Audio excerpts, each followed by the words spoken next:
दोस्तों, ये जो स्क्रीन पर आपको नज़र आ रहा है ना, इसमें ये लिखा है कि जिस भी कफ़ील का कोई भी उम्माल बाहर काम करते हुए पकड़ा गया तो उसका जो साहिबुल अमल है उसको 1 लाख रियाल जुर्माने के साथ साथ अब पूरा वीडियो देखें तो फिर आपका जो भी आ रहा हो वो आप मुझे बता दीजिएगा। लेकिन एक पॉइंट है वीडियो में जो आप दोस्तों को पसंद आएगा, और वीडियो का मकसद सिर्फ और सिर्फ ये है कि आप लोग एहतियात करें।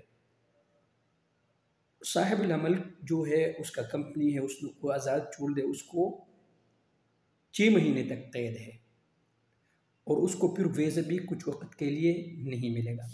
अब दोस्तों, बहुत से दोस्त हैं जो मुझे मैसेज करते हैं कि उमेर भाई हम बाहर काम करते हुए पकड़े गए थे और फिर हमारा फिंगर लगा, हम क्या वापस आ सकते हैं? तो भाई नहीं आ सकते। हमारा जो ये इस तरह के वीडियोस हम बनाते हैं इसलिए बनाते हैं ताकि आप लोगों को कानून का पता हो। ठीक है ना मेरे भाई? अगर कोई भी भाई इस तरह आज़ाद काम में पकड़ते हैं और उनका फिर फिंगर लगते हैं और फिर उनको सफ़र करते हैं, तो ये भाई फिर सऊदी अरब में कभी भी वर्क वीज़े पे नहीं आ सकता।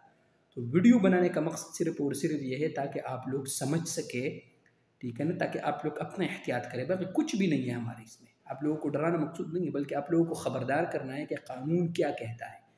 तो एहतियात करें, अपने कफ़ीलों के साथ काम करें, जिस वीज़े पे आए हैं उस वीज़े के मुताबिक काम करें ताकि आप लोगों को आने वाले वक्तों में कोई भी मुश्किलात पेश ना हों। शुक्रिया।